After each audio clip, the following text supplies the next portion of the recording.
Leonard Moore is an elite cover corner and one of the best cornerbacks I've scouted in the last decade. And he will be a top 10 pick in the 2027 NFL Draft.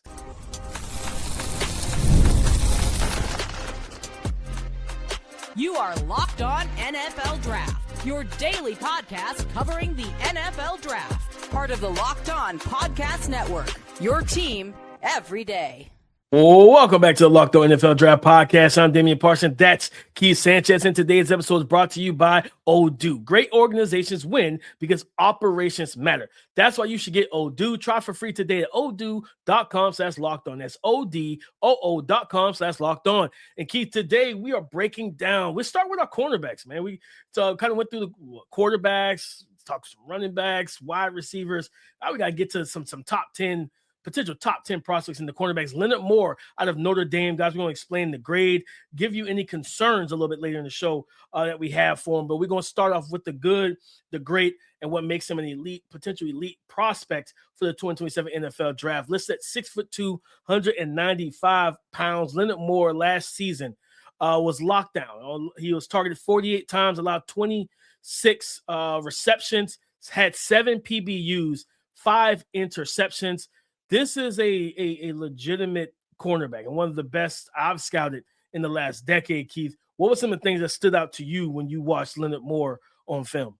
Yeah, I think the very first thing that I want to mention is the ball skills, right? And ball skills in the sense of the fact of that he has the ability to, when he's around the football, gets hands on the footballs, he come down with it, right? And then the other part is really locating. We always talk about tracking the football when it comes down to wide receivers, but for cornerbacks, that's also another thing, right? And it's not only tracking, but willing to track the football. And I always say this, right? When you're talking about passes, let's say 20 yards plus down the field, I always say this: cornerbacks, they tap into one or two things, right? They tap into patience or they tap into panic, right? Those who are patient, they get their head around, they're not panicking, the exact opposite, and they're able to get their head around, locate the football, and come down with it. When I watch Leonard Moore, that's what I see from him. He's a guy that gets his head around, he finds the football, and he goes and get it. It's truly the living up to the statement of the DB turns into a wide receiver when the ball is in the air.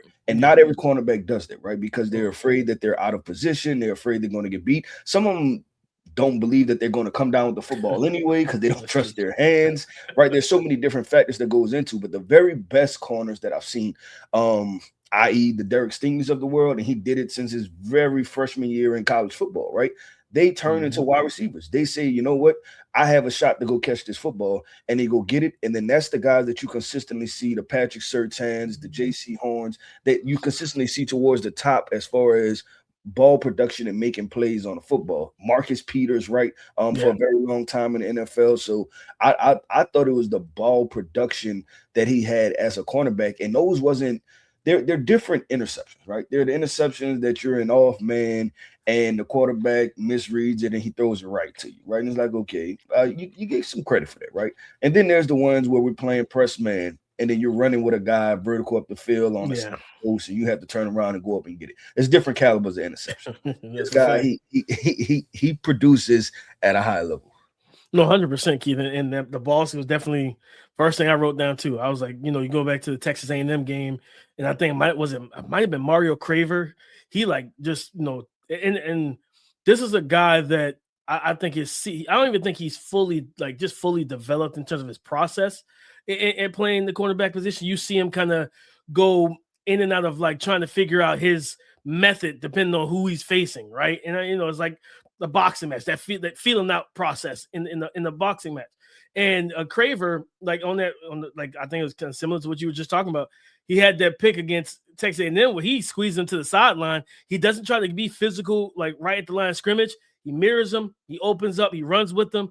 He squeezes him to the sideline, turns and locates the ball and makes a play on it, right? And Marcel Reed thought that he could get it out there, let his receiver go and separate, and he had no separation, to be honest with you. And again, that's why you see 7 back-to-back years. Came out as a freshman, and Keith, not saying he's Derek Stingley. I think Stingley's a better athlete than he is. But when, like you talk about, Stingley coming out as a freshman and taking the college football world by storm, Leonard Moore did the exact same thing for Notre Dame. Heck, his freshman year, they were in the CFP.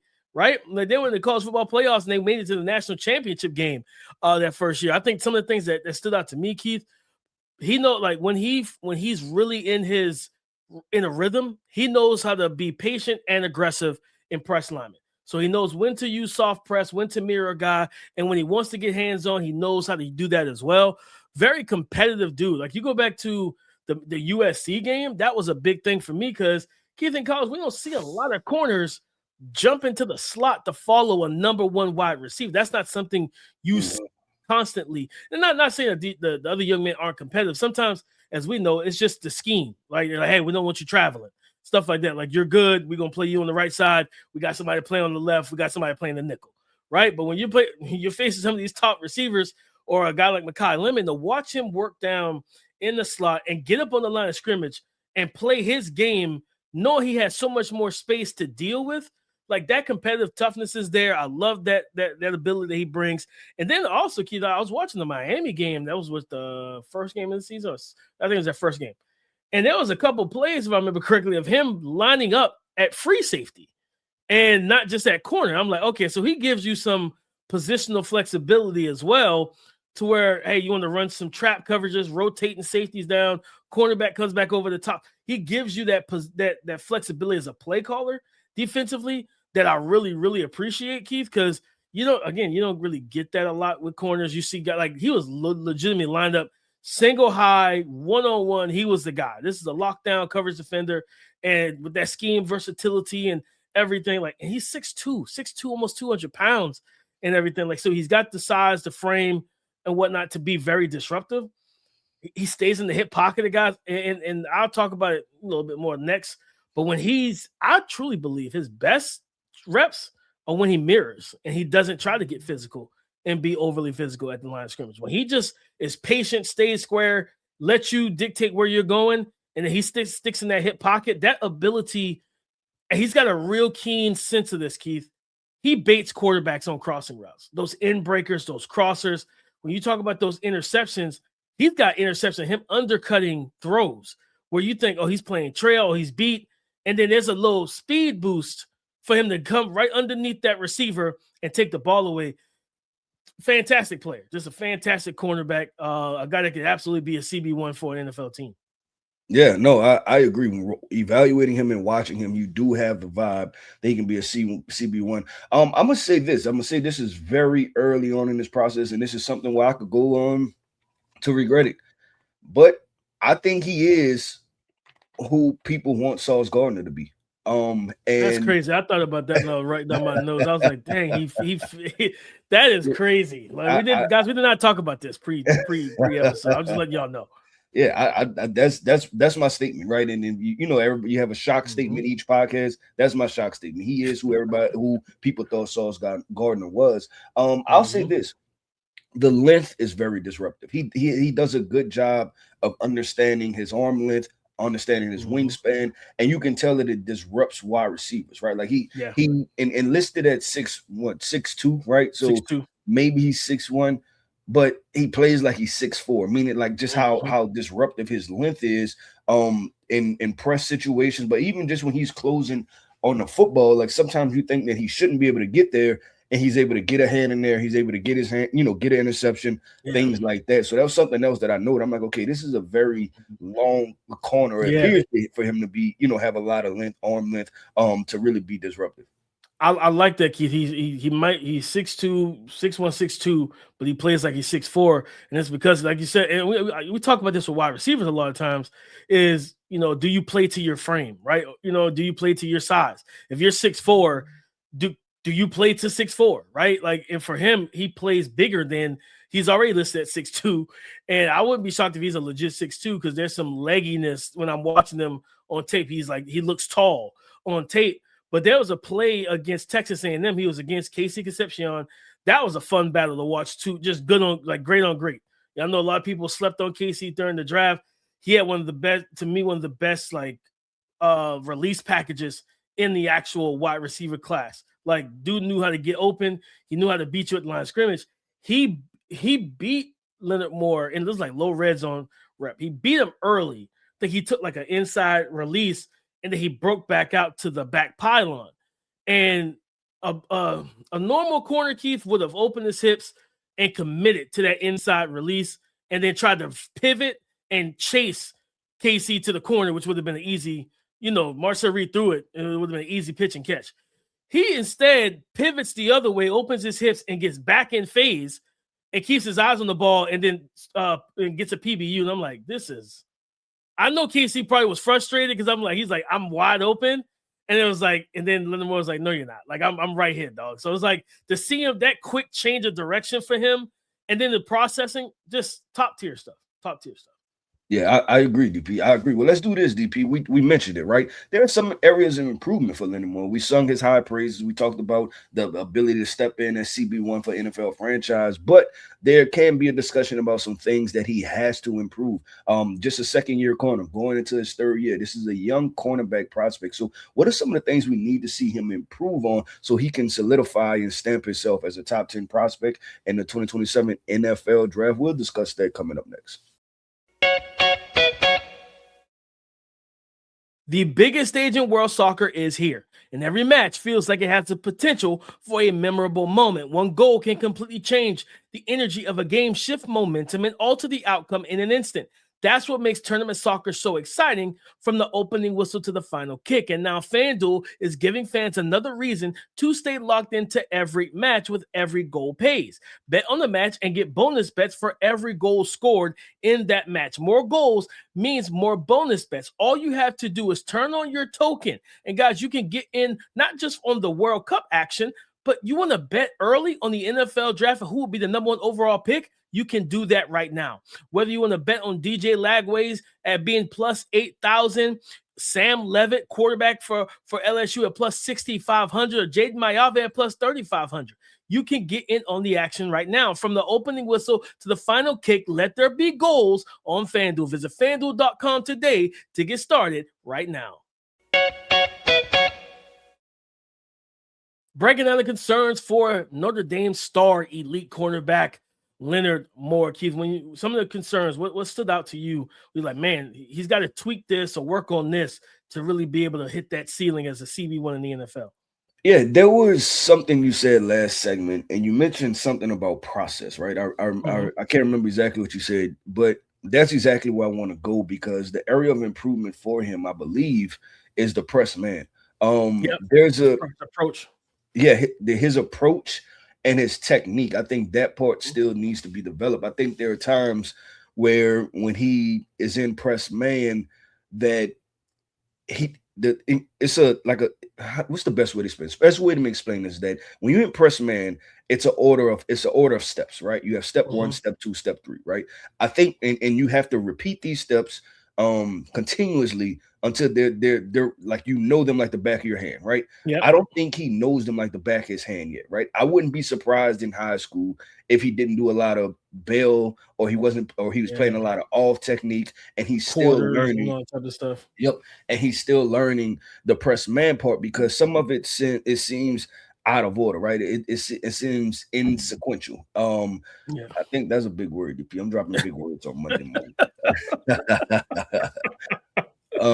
But I think that he needs to improve that, because what happens is instead of him staying square to the wide receiver, it feels that he opened his hip quickly. And then he opens his hips off the first move, and then receivers are able to kind of get a step on him, and then now he puts himself in position to be in that trail technique. So that was the one thing, and it was weird because and I didn't think about what you said as far as him probably being better in just mirroring, right, instead of actually using his hands. But that's a thing that cornerbacks have to understand, pressing with their feet and then his hands. I think when they tell him press, he automatically think his hands. And that's why this is what I was always taught at LSU. You press with your feet and then you trigger your hands. That's the step 1, step 2, step 3. I think he's out of order in his steps, and that's what's messing him up, and that's why he's not able to dominate the rep. No, 100%. Like, he is either, like you said, he's either opening the hip, giving you a pathway and access to release and get even with him, or he's shooting his hands way too early. Yep. And now you're trying to, like you said, recover, get back in phase, and not be in trail and everything. So I'm 100% with you, Keith, because watching him, that was something like to expound on that. I think he's too handsy mid route sometimes, where you're talking about a guy running a corner route or like a corner stop or whatever, like you're mid route and you're trying to be overly physical. There were some reps where this last season on tape where guys were able, I think like CJ Daniels, who's a big body receiver and stuff like that, who can kind of match him like size and strength and everything. He was able to kind of chicken wing him or give a little shove and create separation because you're too attached, you're too handsy, and you're instead of just mirroring, staying in the hip pocket and being able to move with a guy, you're trying to be too physical mid route. Also, he's got a gambler's mentality, Keith, because of the fact that he gets interceptions, you see him bite on double moves. That remember that one hand catch against that CJ Daniels had against Notre Dame to open up the season. That catch was a result of him running a little head fake, a little stutter and go, a little stop and go. I think it's from the slot against Leonard Moore. Leonard Moore triggers downhill, and CJ Daniels takes it upfield, and then Carson Beck throws the prayer up there, and CJ Daniels gets the OBJ Odell Beckham one hand grab for a touchdown. I'm like that. Watching Casey Concepcion get him on the double move, he didn't get the ball, but he beat him on the double move, right? So he's got a gambler's mentality of he's a playmaker, right? He wants to make plays on the football, which we love, right? Like, because you're talking about, like, if you say, hey, how do I, if I say, hey, I want to build the perfect corner, I'm taking the coverage skills of Darrelle Revis, and I'm taking the ball skills of either Coach Prime, Deion Sanders, or Richard Sherman, because Richard Sherman, one of the best like ball hawks and just creating turnovers that we've seen at the cornerback position. Revis is cut, like, because you would get that argument where Sherman was like, yeah, well, Revis locked down one side of the field, he locked down his matchup, I take the ball away. Like, so they're both beneficial. Some corners have one, some corners have the other, some corners have both, Keith. And I want to see Leonard Moore just kind of find that place, that middle ground where you're not allowing yourself to trigger so quickly downhill to where you're giving up a big play over the top. Because if that's Jamar Chase, that's 6. Justin Jefferson, that's touchdown. You know what I mean? Like, you don't want to be in that situation. And the last thing, Keith, he misses tackles in open field, right? Like in run support, like he'll trigger, but he's not triggering with a very, how to put this, intentional mindset, in my opinion. You question, does he really want the smoke, right? Like, yes, does he really want to tackle? Because it comes, and I don't know how you felt about it, but to me, it came off as the initial move looks in a hurry, but then when it gets really close, then it's kind of like, I don't know if I really want to do this, right? Like, it's making it look like I want. Technique looks all off. Like there's I think they threw I can't remember which game it was. It was in Miami. They threw a screen. He triggers. He's there. He's a 1-on-1, and I'm like, all right, make the tackle. He made the tackle, but the tackle just looked wild. I was like, Leonard, not only he made the tackle, but he made contact right there at the line of scrimmage. The guy still got positive yards because the tackle was wild. Like, I think he got in the position where because he's tall, so he's like, where's my strike zone? And then he gets caught like mid, like dipping his hips, and he ends up, I think the ball carrier flipped over his head and got like 3 or 4 yards. I was like, what was that? I was like, you know what I mean? Like, then he's triggering the run game off the edge, and like you said, it's just kind of like, I'm here, but I'm just flashing my colors, really. I don't want you to bounce out here. I'm not really trying to. I want to see him tackle, like, just wrap up. I don't need you to be Ed Reed or Troy Polamalu. I don't need you to be Jalen Ramsey as a tackler coming out of Florida. Just wrap up and bring the guy down. That's all I need you to do. And yeah, that was a concern for me, a big concern. And I'm like, all right, we'll see how it goes out this year. But teams are like, if you're kind of weary to tackle or like iffy, well, why don't we make you tackle it? You know what I mean? Like, we tire you out by running the ball in your direction, throwing these bubble screens and sideline screens to the receiver and making you have to break down and tackle in open space. Yep. No, I'm with that, DP. I'm with that. Let's do this, man. Let's go ahead and drop the draft grade, right? We talked the pros. We talked the concerns for Notre Dame cornerback Leonard Moore. Now let's drop the draft grade, right? And what are the projections? What do we see coming up for the 2026 college football season? Let's discuss that. Cornerback Notre Dame, Leonard Moore. Let's discuss it coming up. Running a business shouldn't feel like you're trying to connect a bunch of systems that were never designed to work together. One app for accounting, another for inventory, another for sales, and somehow none of them talk to each other. That's where Odoo comes in. Odoo is an all-in-one business management software that brings every part of your business together in one powerful platform. From sales and accounting to inventory and marketing, everything works in one place, helping your team move faster, stay organized, and focus on growing the business instead of managing software. The best organizations know that success isn't just about talent, it's about having everyone working toward the same goal. And that's true in sports as it is, and just like it is in business. I mean, look at the NBA champions, the New York Knicks. They played as one team, one sound, one band, and they made sure they closed the deal and knocked off the Spurs to win the NBA Finals. Great organizations win because operations matter, and that's why you should get Odoo. Try it for free today at odoo.com/lockedon. That's odoo.com/lockedon.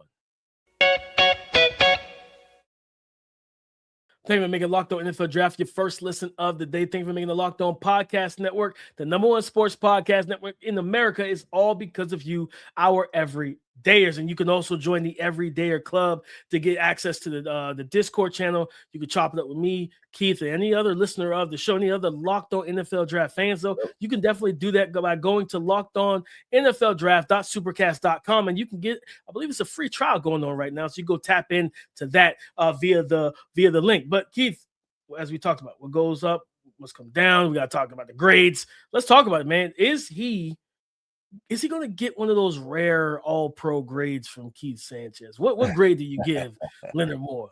Yeah, I'm gonna give him a first round. I'm not gonna give him the rare all pro. I'm gonna give him the first round, and primarily because what we said, the press man thing I think needs to improve. And then the tackling part, everybody knows I don't put that high on my cornerback list, right? But the tackling DP, I think is a reflection of this, and we didn't get a chance to discuss it. I'm trying to see what type of athlete he is, right? Mm-hmm. And I think that he may be they're explosive athletes, and then they're athletes that have long limbs and can run, right? Yeah. I don't know if he's and it's hard to say that he's not explosive because he puts himself in phase, right? So there's speed there, but the explosiveness that comes from strength and power, I don't know what that looks like. Like there's elements, and I don't know if you feel like, I thought at times he flirted between me wanting to say like there were reps where I was like, okay, is he a corner that is best suited to be in a cover 3 scheme, right? Like something like a zone primarily corner, right? And then there were reps where I seen him where I was like, nah, he can play man to man. And it's a weird area that he lives in with that, right? So, and it's not a bad thing. I'm just trying to still get a gauge on what his athletic ceiling is, and I wasn't able to see that thus far.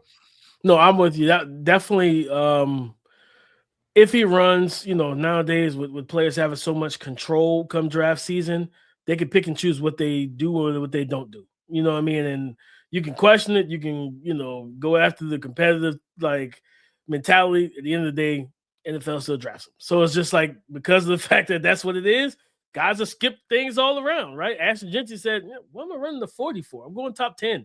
See you guys at the draft. And he did not run. He did do a workout. He did do a workout, right? If I remember correctly, he did some stuff on the field. I think he went to. Yeah, I'm about to say he did his pro day. His pro day, but he did. He didn't run. He didn't answer the question of how explosive that 10-yard split looks like, what the top end speed truly looks like, and everything. He just, hey, trust my tape, right? So it was what it was. And I think with Leonard Moore, we'll see whether or not he does or doesn't do certain athletic testing. And some people question some more. Keith, I gave him a top 10 grade, top 5.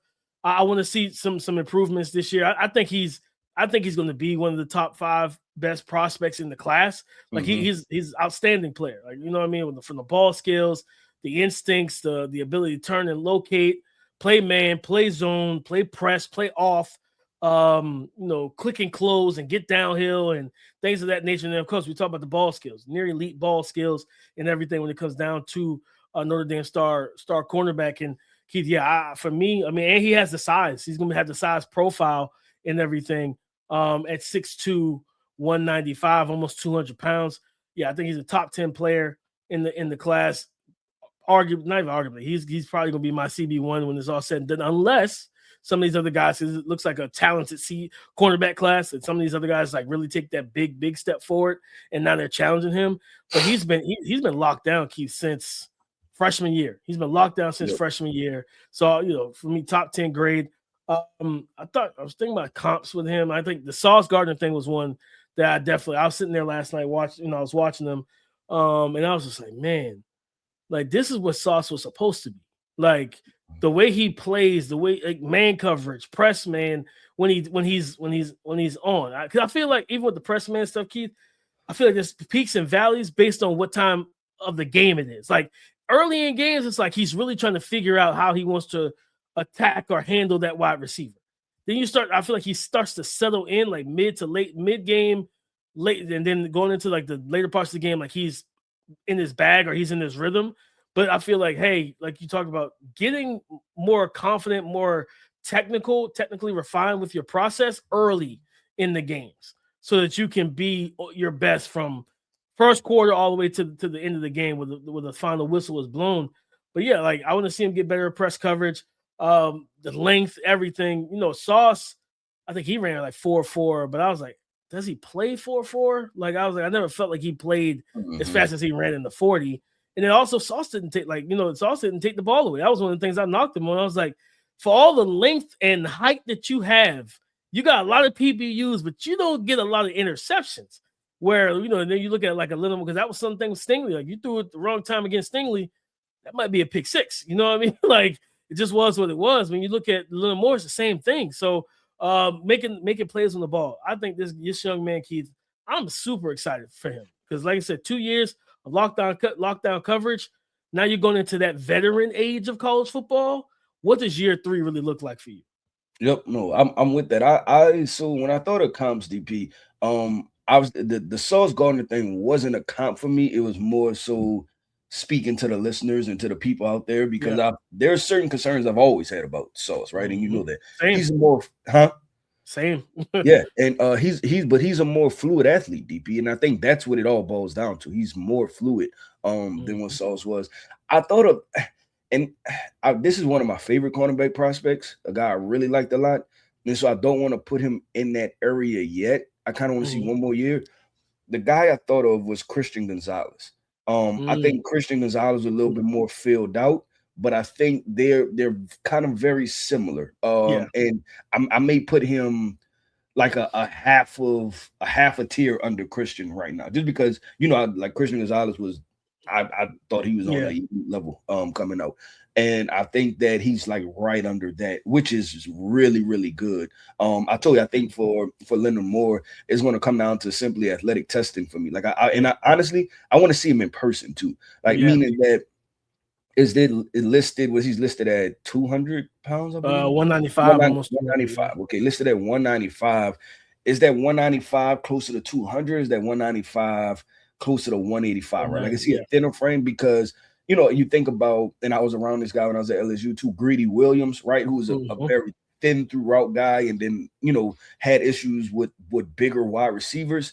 The AJ Browns of the world, just those big guys that live at the 215, 220, or is he a bigger guy that like can really match up with him and not have an issue because he could use strength and stuff. So I honestly want to get eyes on him. Eyes on him as a prospect, and then I think that'll be able to tell me a lot. But the film for me, DP, says a lot. I think this is for him to do it back-to-back years, coming as a freshman, follow up as a sophomore with even more ball production, and do it in, like you said, in a various different ways, playing off, playing press, playing bail technique, playing safety, some going into the nickel, like that. That's a true, you have to appreciate what he can do, cornerback prospect.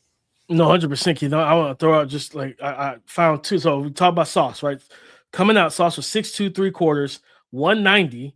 He had a wingspan of 79 3/8. Arm length was 33.5. He ran a 40-yard dash, a 4.41 with a 1.54 10-yard split. Now the other guy that came to mind, I looked at Joey Porter Jr., 6'2.5", 193. longer arm length and wingspan than Sauce. He had 80 and 7/8 wingspan, 97th percentile. Arm length was 34 inches, 98th percentile.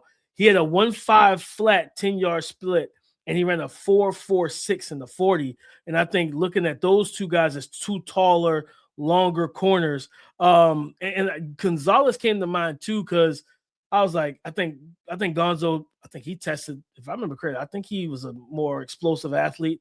Yeah, well. He might have been was he a 4.3 guy? I think he might have been. I'm pulling up right now, Mark Draftable. 4.38. Yeah, he was 6'1", 3/4, 197. He's a little bit heavier too. Mm-hmm. 197, 76 and 7/8 on the wingspan, 32-inch on the arm. So I think he might have a shorter arm length, just off of the look, just eye test. He ran a 4.38 with a 1.5 14-yard split. So he wasn't his first step wasn't elite, but once he hit top speed, it was over. 4.38. And he also jumped 41 inches in the vert too. So he's an explosive athlete in terms of Christian Gonzalez. And that was another name. I thought about Sauce, I thought about Gonzo. I was like, that ability, the ball skills, the zone eyes or the coverage eyes, being able to mirror guys, play off, bail technique, and then if you throw it, heck, was it? I can't remember which game it was, but during the playoffs, there was a throw down the field, and I believe Gonzo came from the opposite sideline, tracked it, and then made a play on the ball, and he wasn't even the coverage defender. You know what I mean? I was like, yeah, that type of ability to go up and make plays when the ball's in the air, attack it at its highest point, create deflections, take the ball away. I saw that was the similarities between Leonard Moore and Christian Gonzalez. End of the day, your name is up there with some big-time players at the cornerback position. Your name is mentioned with some legit ballers. Now let's see you go out there and stamp yourself with that one final season that hopefully is just from bell to bell in the elite season, and work and kind of clean up some of the things that we talked about. Yep, I agree. DP, that wraps up another episode, man, of the Locked On NFL Draft Podcast. I want to end this podcast off by saying shout out to our everydayers. Thank you for tapping in with us each and every single day. I am Keith Sanchez. You can find me on X at The Talent Code. That right there is my guy, my co-host, Mr. Damian Parson. You can find him on X at DP_NFL. And like we like to say, man, y'all can talk to us because we like to talk back. Go subscribe and follow for free on YouTube, wherever you listen to podcasts, to get the latest episode as soon as it's available. If you're watching on YouTube, just do us a simple favor. Go ahead and like, comment, subscribe, and hit the bell notification. If you listen on audio, leave us a 5-star comment and review, man, and continue to support the show and the podcast. Guys, we're just a little bit away from college football kicking off, getting ready to really see these NFL draft prospects live. Preseason is coming up. Training camp. Football is almost back through this very, very hot summer. But guys, on tomorrow's show, we're going to talk about another cornerback, Georgia cornerback, Ellis Robinson IV. Is this another elite prospect coming out of Georgia? We'll talk about that on tomorrow's show. So come join the conversation again tomorrow on the Locked On Podcast Network, your team every day.